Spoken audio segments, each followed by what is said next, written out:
Hey, my name's Ian Aber, and this is Straight People, the podcast for straight people by queer people, because straight people don't have what? Enough. They don't have enough. He did it again.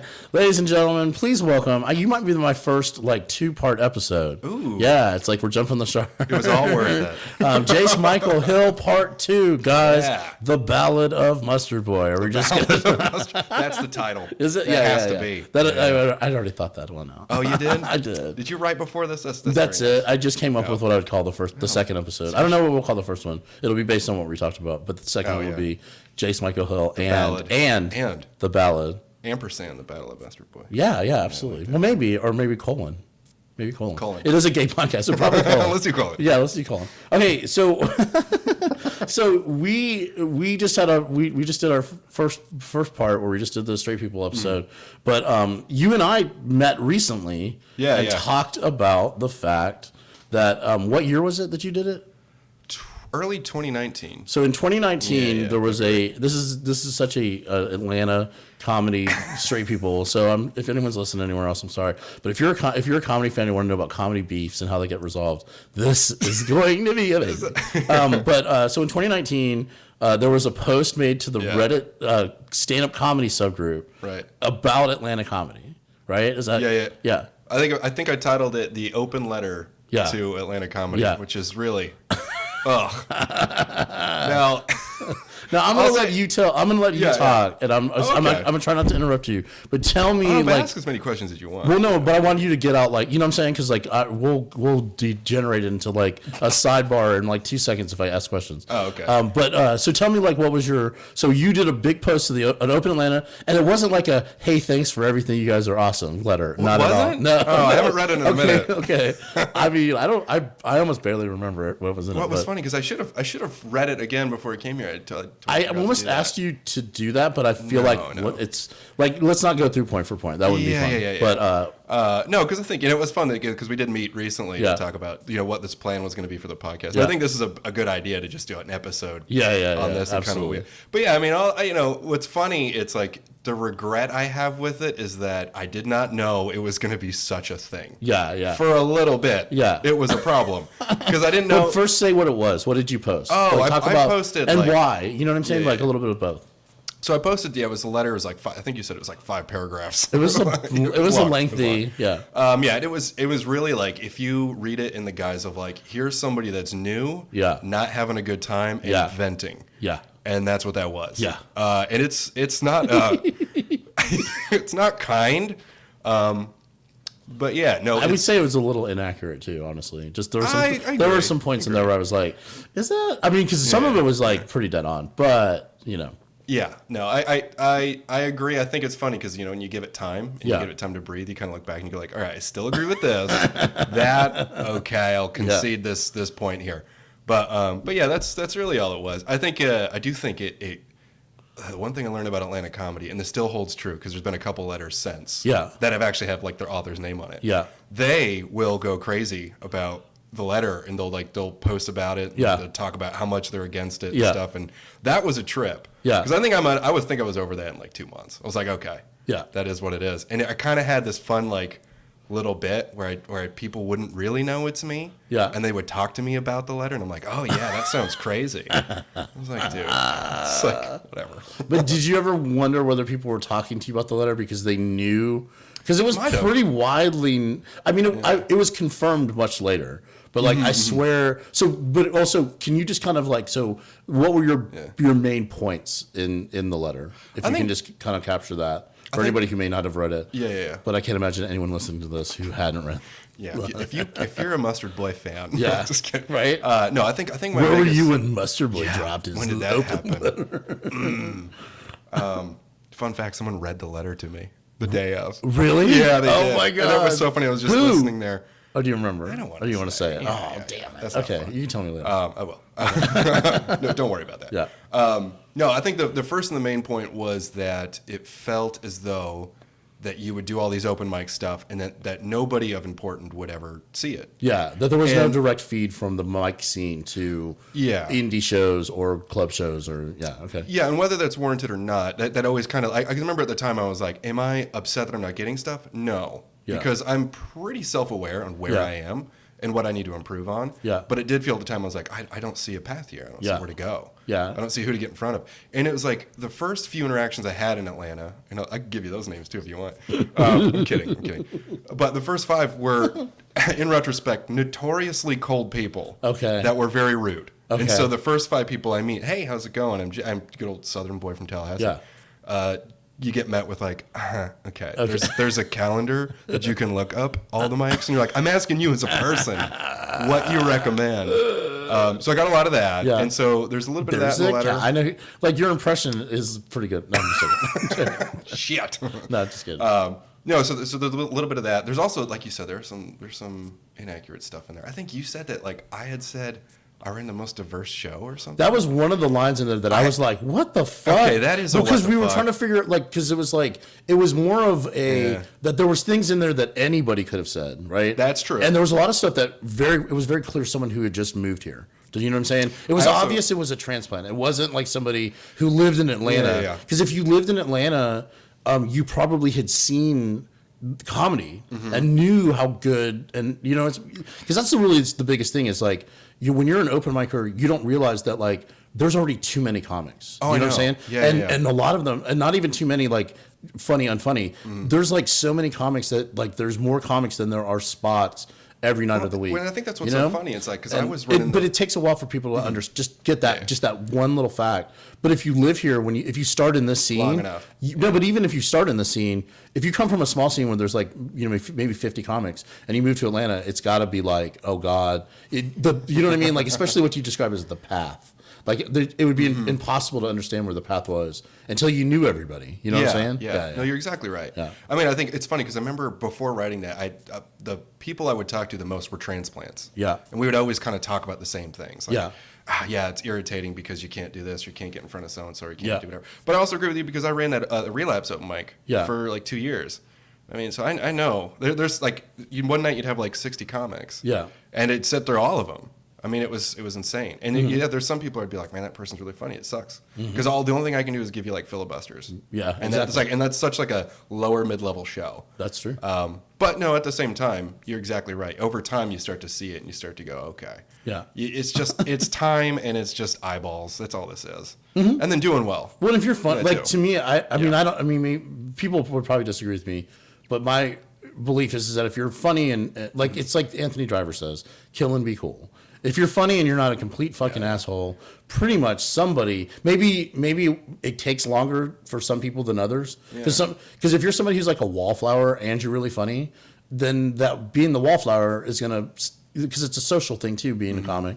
And that being a wallflower thing, if you're just going to stand in the background, then it's going to take people longer to notice you just because you're in the background. You know what I mean? That's true, but it's funny. Not that I'm encouraging anyone to be like, turn your personality on, because we already have but it's like a thing. It's like, my little journey, it took me like 3 or 4 years to really get any traction at all. So when I see people who like get it in a year or 2 years, I don't begrudge them anything. But when I was like 4 years in, seeing somebody get something a year in, I probably begrudged them more. But now that I'm kind of like further along, the further you get from where you started, the less all the little stuff. You know, it's like now I look at people who are above me and I'm like, how do I get there? You know what I mean? I'm not worried about who's upset about not getting a spot on. You know, it's like I can't. People are always going to be upset about that constantly. Oh yeah, and I mean it's again, it's like you gotta. I look at that as if I just didn't know enough about the scene. However, I still think I felt the way I felt. Yeah. And so it's funny because the people who do know it's me and have talked to me about it before, they're like, do you regret it? I'm like, what's the point in that? Yeah. What's the point? And just like, oh yeah, no. And no, that's, but I don't think anyone read it, including myself, who didn't. Like when you and I talked the other day, what I told you was that the thing that I realize now that I was the maddest about was that it made me realize that I was part of the establishment now. Yeah. So this is before I was even booking the Skull that you wrote that. So I wasn't I hadn't even wasn't even there yet. I was just booking my dumb independent shows, and like in my mind, not all my shows are successful. Like people look at what I do and go, "Oh, it's great," but all I look at is all the ones that nobody showed up to. Do you know what I'm saying? Like I have a totally different view of my own, but also like I feel like I can pretty easily claim that I do book, if not the most diverse lineups, the most consistently. So when I read that part, and then the birthday post, I'm still grinchy about that. The Atlanta comedy scene does this dumb thing where in a private Facebook group, if it's your birthday, someone may write a post about you, but not everyone gets one. And there's a lot of like hard feelings about it, apparently. But there was that in there, fun. And I was just like, oh my god, because really? I'm gonna tell you this because I think it was like one time it was like the most ridiculous thing, is that your birthday post was at 12:01. Yeah, like people had clearly waited. Not people, one person. God. I mean, and I know it's my post. Like, I love that it's my. It has to be my fucking. No. I'm born 2 days after Christmas. Let me tell you that the birthday posts are the most attention I've ever gotten on any birthday in my entire. Because like my birthday was like an inconvenience between two holidays in a lot of ways. I didn't have a lot of parties. Here's my open request to Atlanta Comedy. When you do these birthday posts, be personal. Yeah. Because I see so much of the same copy paste. Oh, thing. Like funny comic, great hang. Yeah, great writer. What else are you going to say about him? What am I going to say? I don't know. I think Dylan did mine one year and was just like, just roast him. And I was like, yes. Yeah. Do that. That's more fun. Yeah. I don't know. I'm telling people what to do. That's some silly shit. But like. But I guess my question is, I just don't like social media either. So that's fine too, and I totally get that. Mm-hmm. And after like this because they've been doing this now for like 6 or 7 years. Now it is like a little bit like Jesus Christ again. We gotta, and then sometimes there's like it's 5 people's birthday that day, and then you got to sit around like waiting for somebody to write a post about you or whatever. I mean, there's some stuff with it, but the big thing is that for me, I've never seen somebody else like have a like I've never seen anybody be happy about somebody else's birthday and then been like, what about me? You know what I mean? Like I just generally am okay with other people being happy on them. I know. I think I'm just kind of like, yeah, I see what you're saying. But you're not the only person who feels that way, because we had, I was the admin of that group for a hot minute. Like and the reason I stopped being the admin was that a couple of people came up to me and was like,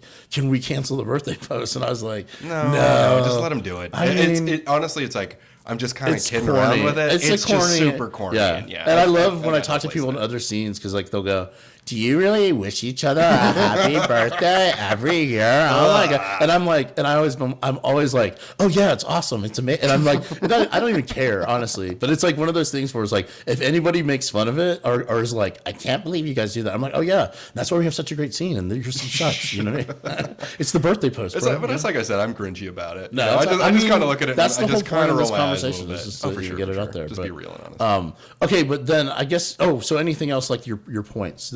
Because you left them.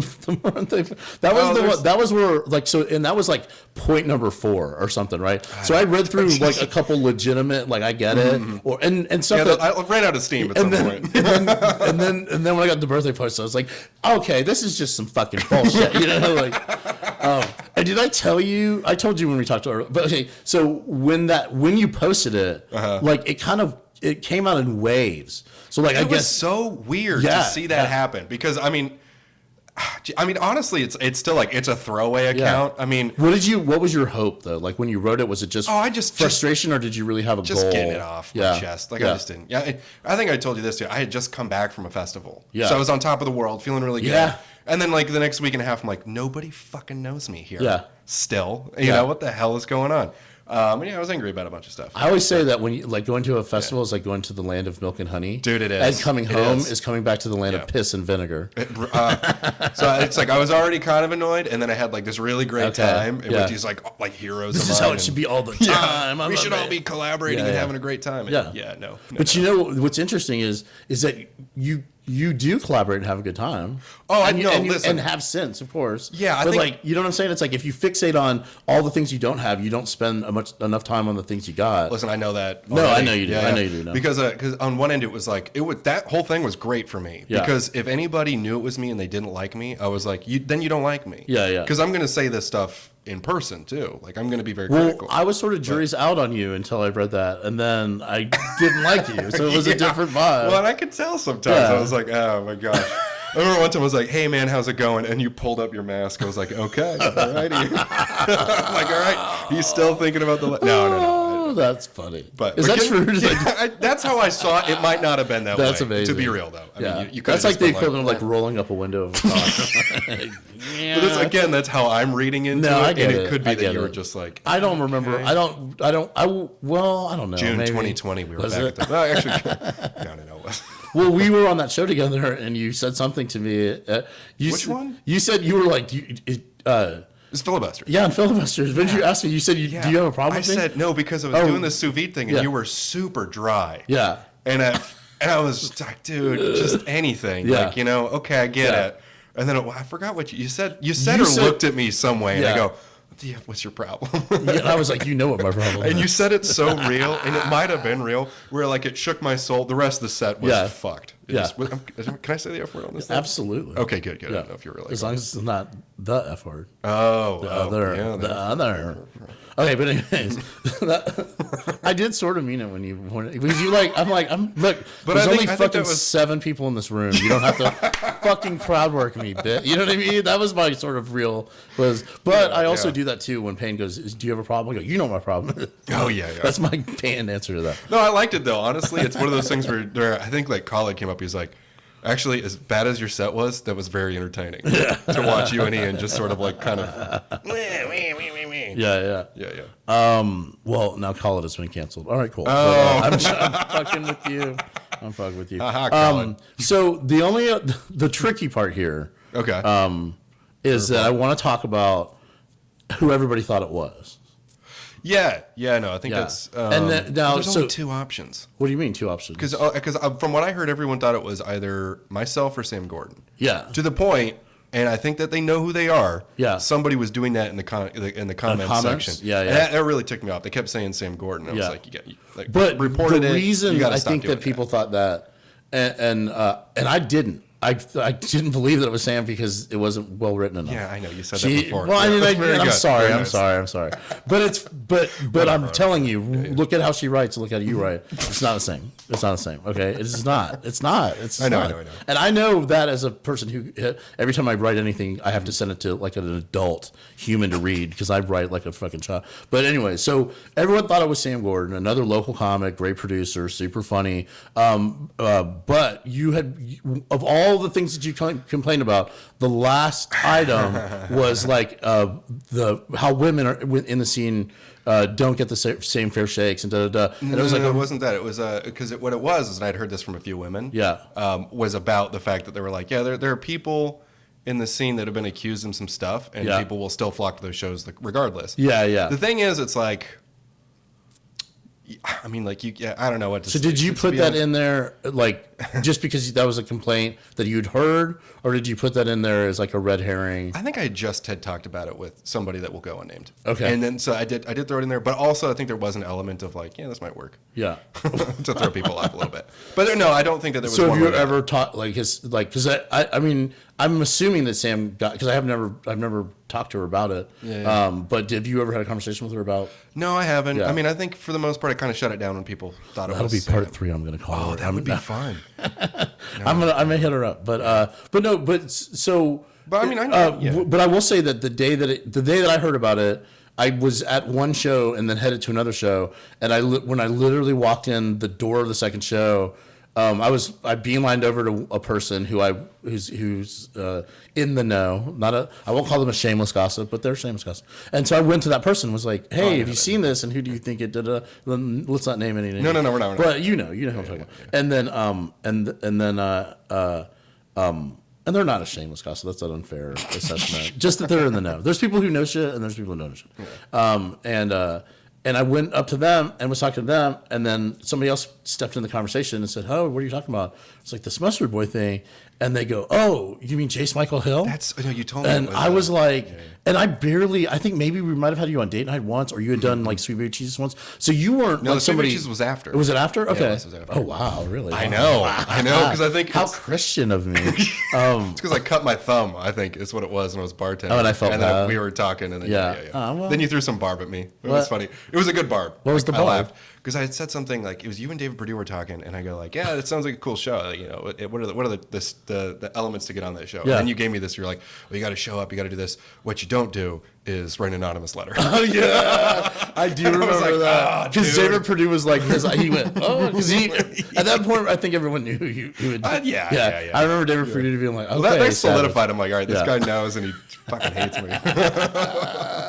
But I did appreciate like the little jab. I was like, okay. But here's my thing. I hope you understand that even at the most, if I disliked you, I still fully recognize your right to exist and you have a claim and do whatever you want in the Atlanta comedy scene. Does that make sense? Yeah. So like I would never and like that's my way of being mad at somebody is to wait for that one moment to drop that dumb insult. You know what I mean? Like but that's it's my fun. It's like I didn't cry over it. I remember. But I probably was like, well, I just said that to him, so I probably should give him a spot because it's mean. Because it's mean. That's a mean behavior, and I try not to. I try my best. I had fun at that show too. It was well, and you did well. You did well. You. But I got heckled most of the time. That's but I did well with it. Yeah, absolutely, absolutely. Where were we Keep going looking with at that timer, man. I'm keeping my time. It's just in front of me. I'm trying to think of what we were just talking about. We had kind of off track for a second. We did because we were talking about Sam Gordon. Yeah. Who, by the way, she is amazing. Yeah, absolutely. She really is. And if she ever got any trouble for that, I really do. I don't. This think is my so. apology to her. Nobody. I never thought it. I thought for a moment I thought that it was multiple people. Maybe it was like a group of folks. That, you know what I'm saying? There's like an element to that though, because it was like these were opinions that were shared. Well, but it wasn't a group. No one said, "Oh, you didn't go. Hey, can I include this in my?" You know what I'm saying? But nobody was. That's a different vibe. No, but that's good. Yeah. But I think that everyone read it. Saw the things that they may have associated with something that Sam has said, and then that was it. They were done. Yeah. And then I was the opposite. I was like, no, I didn't really do much. I just would ask. I asked about it for about 2 or 3 months until I finally was convinced. I heard enough people say your name where I was like, that's fine. But then I'd also heard that it was confirmed through your roommate that your roommate told somebody. At one point, I did. Yeah. I was just like, I genuinely do not care. Yeah. And I think like enough people had already given me like, hey, listen, if you gave me like a side eye for it, I kind of was like, all right, okay, cool. Well, and also I think it's like one of those like, you could have just posted that in the Atlanta Comedy Group and probably resolved all of your beefs. Well, maybe not. Take it back. I'm lying. That would I'm be lying. Terrible. No, I guess I'm lying. There's really no way to. No. There was no way to But I guess what I will take away from it is that the longer I do this, the more it kind of blends together. So it's in a lot of ways, because I've been working professionally since I was 18 years old or whatever,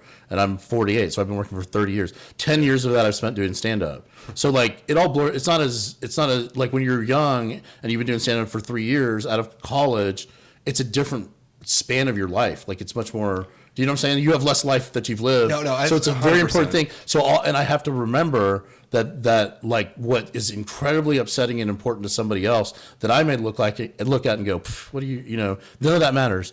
That they're not gonna. I can't tell them that and they understand it. So I have to think about it from their point of view. You know what that is exactly so that in that regard, the letter was good. I will have to say. Thank you.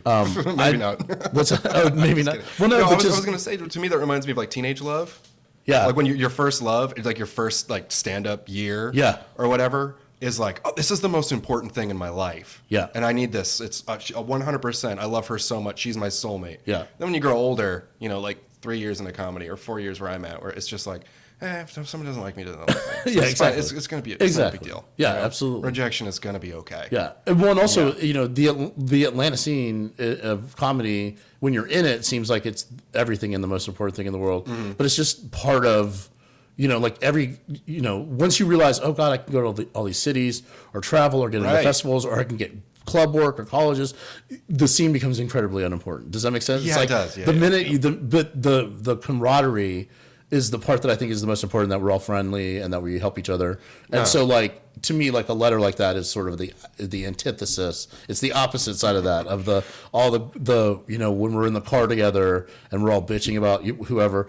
Sometimes you can be very ungenerous, I guess. You know what I'm saying? Yeah. I don't know.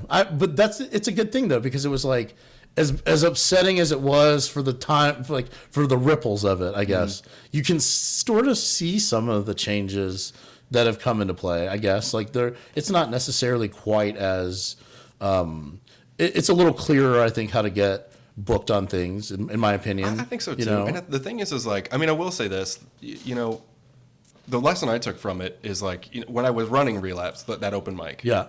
No, I mean, everybody who I thought was just annoying, I would still go up to. Yeah. Be like, practice what you preach. Yeah. Be nice, shake hands, smile. Yeah. You know. And I would say, because I had those bad interactions the first couple months. Yeah. It was, I mean, like. That's, to be fair, it's so interesting that you said, because you didn't tell me that before about the interactions thing. Yeah. I didn't think it was worth talking about. Well, it kind of mirrors my experience. My first year of comedy, like, the scene the way it was then and who was in it and active, some of those people have moved on to bigger and better things, and some of those people don't do it anymore. I would say that it was a very like closed circle of people who they thought they were the only funny ones, and anybody outside that circle got very little attention from stage time, but also like they wouldn't even interact with you, like you said, being really cold. I have like my own 4 or 5 where I'm like, I don't hold anything against those people, but like I remember how they were, and it was so unnecessary. But in their mind, they probably thought nothing of it because that's how they were treated. You know, it's like, oh, who's this? Yeah, whatever, blah blah blah. Yeah. I mean, I get it. I mean, I do get it, but also it's just like, let's put a little effort in. Yeah. There's going to be new people around, put a little effort in. So if you were going to write a new letter, like a ketchup girl. And just never get booked? Well, yeah, I'm kidding. But so now you booked a show though. You book shows and you've done. So do you have a different viewpoint now that you like? Have you had people hitting you up to get booked that maybe not are people that you want to put on and it happens all the time. Yeah. And what are you gonna do? I mean, we had a bucket thing for a while, and then we stopped doing that. I mean, it's a really tough show. I'm not even good at that stupid show, But I like running it, and I like the concept of it. And I like doing it. It makes you better. Yeah. No, I get what you're saying. Yeah, it's not a show that's done frequently enough too, where you can truly get everybody on. Yeah. We did at one point at Relapse. We would have. Any empty night would be like, all right, we're going to fill it with the filibusters and just make this announcement. Anyone can come and try it and do it. And so we try to do that. But now we're kind of in between venues again. So is it? We can go back to. I think I just need to hit up Dynamic El Dorado. Yeah. Miguel over there. Check that place out. It's super cool. It's really small, but that it makes it what it is. Well, I think we're back at full capacity, so that could maybe 30 people in there. That's great. That'd be great. It's not a huge room, but for a black box, it's kind of perfect, right? Yeah, it is. I mean, it's actually a great little black box improv theater too. But in terms of a new letter, because I think this is a funny concept. I like this concept. First off, we've seen how letters do in Atlanta, which, and I'll say this too, disagree with Olivia Cathcart's letter, but lay off. I think people need to kind of calm down. I don't think anybody cares anymore. Yeah, I don't think, just at the time, I did reach out to her. I was like, I get it. This kind of sucks. This is a bummer. That's so funny. Like, just disagree with it and move on. There's some other stuff too where I read it and was like, I mean, it's a good chuckle. It was fun. Hers, It wasn't funny at all. It wasn't. Well, I don't think she put any joke. There was no jokes in it that I read. But I just took it with a grain of salt because, like, I've known Olivia for a long time, and hustling isn't something. I mean, I hate to say it, but that's not a big. That's not a verb I would put in her. Right. You don't know? Yeah, I know what you're saying. So, I mean, I see what she's. It's funny. I see what she's calling out, which is there are some people that are like, I've done this and this and this and this and this week, and you're like, okay. Yeah, but it feels like she's looking in her Instagram feed and she's writing these like kind of vague, posty kind of articles. About it's obvious she's taking swipes at people. Like there's literally like sections where I read it and I'm like, I know who she's talking about, and this isn't the first time she's done it. Well, do you know? Yeah, and it's like this is like your second or third scoop of this person that you're dishing on them in a way that there's going to be a group of people that know who you're talking about. Well, it's also, I think that's really gross. I think that's not journalism. That's just gross. Yeah. Of course it's not. But we're going to cut every bit of this out. No, but listen, I think what it is like I don't want a paste article about me, Olivia Cathcart, is what I'm fucking saying. She doesn't even know who I am. That's fine. I'm all good with that. No, but no. I guess what I mean is like just. So let's take the leather thing from the top, maybe. The what thing? Can we take the leather thing from the top? Oh wait, because I'm literally gonna have. We're gonna have to cut all of it. That out? Yes. All right. I don't want to dish on Olivia. No. I think what I'm saying is like it's the scene can get a little bit groupthinky and then really start to pile on. And I saw this happen. This could be cut too with John Locken. Don't like the guy. He's really creepy. But I mean, people were like, he smells. That guy sucks. And I was like, I know he's mentally unstable, and he's just sort of like feeding this fire. All right. I've only met him when he was drunk and crazy, and it was too much. Yeah. Okay, so let's go. Boom. Okay. So if you were gonna. This was not edited. I'm gonna have to send this to somebody else to edit it. Okay, what? I can edit it. Can you? I'm gonna have to send it to you. Okay. So if you were gonna write another letter, like, don't laugh like I just said it. You did it 3 times. So if you're gonna, this is not rehearsed. All right, 3, 2, 1. So if you're okay, now it's my turn. All right, 3. So if you're gonna write another letter to the Atlanta comedy scene, I guess it can't be anonymously because I'm asking you the question. What would you, or is that an unfair question? First off, Mustard Man. Mustard Man. Yeah, that's what it is. No longer. Okay. No, he has grown into a Mustard Man. More than a Mustard Boy. A little more than a Mustard Boy. These Okay. days. I probably wouldn't. You would pass? No. just pass. Okay. Yeah. Imagine if I put my name on that thing. Would you say the scene's better now, or maybe just your place in it? I think my places in it is better. Yeah. I think that's, here's the thing is like, if you are, if you got a Mustard Boy mind right now and you're new to the scene and you're like, what the hell is all this? Find some people, do some work. Yeah. And that's really all it is. I mean, you do stand up with certain people, you do podcasts with them. Yeah. Yeah, you just make this fun, because the second that you start to go, oh, well, the next step is the skull, I need to get on that. The next step is this. You're going to have a bad time. Yeah. Because you're never going to get those things when you want to get them.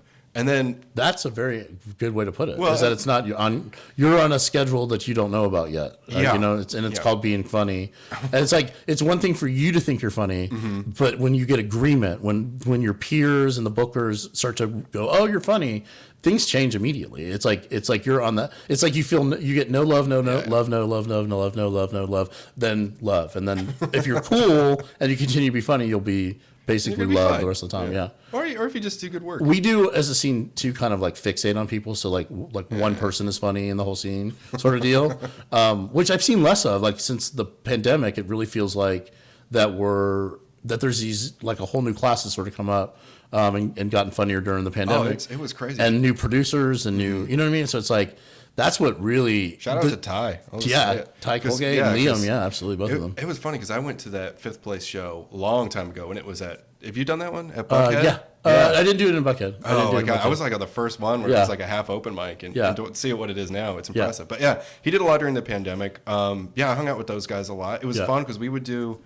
a ton of shows, ton of open mics. There was a lot of open mics open during the whole time. Yeah.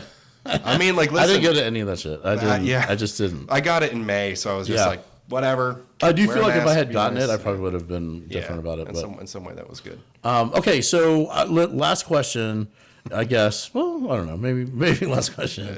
What would you have done different? Like, so if you hadn't written the letter, like, what are the like that frustration that you had? Yeah. What other way could you, like, and that sort of was like a general advice to comics.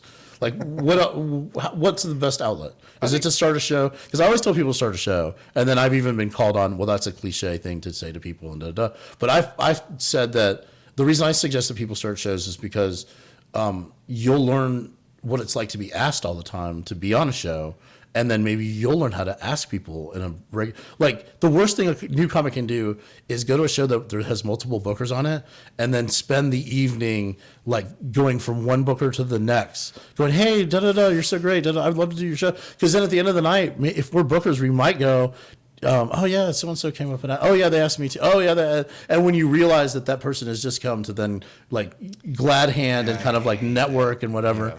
But at the same time, you do still have to ask. So it's like, you do. If you run your own show and you start booking things and you start having to say no to people, you'll understand that no's that you get maybe a little bit better. No, that's true. I mean, but the original question was what my advice. What your advice would be? What would you have done differently? So instead of posting a letter like that, what would have been maybe a different way to channel that frustration? Probably journaling. Fucking shut up. Shut the fuck.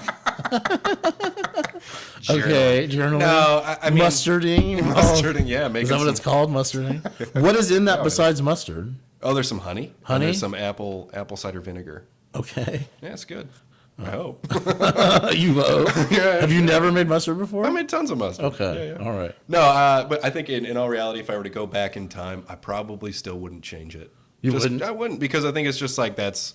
Again, was it the most advisable idea? No, but that's, like I told you earlier, that's just how I felt at the time.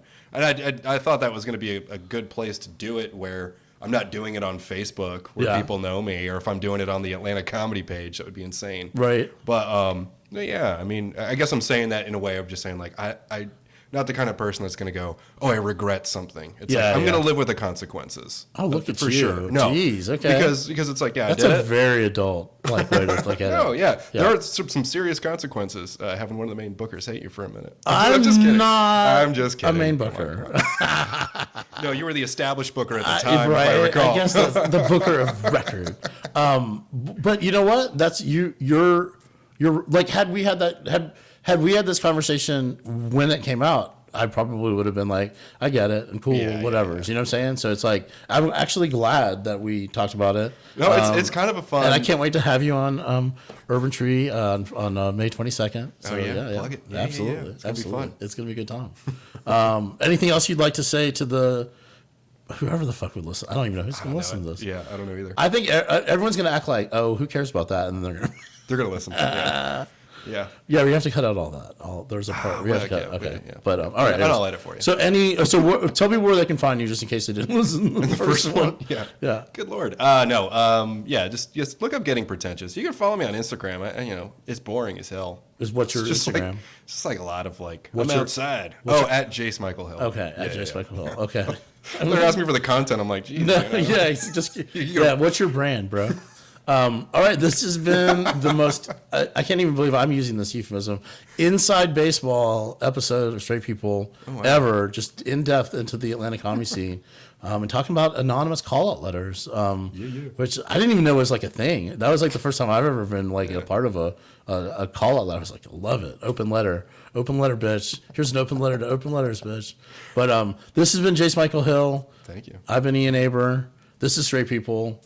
Us on, kinda. It's the kind of straight people, straight beefs. We're beefing it out on Straight People. Thank you. Bye.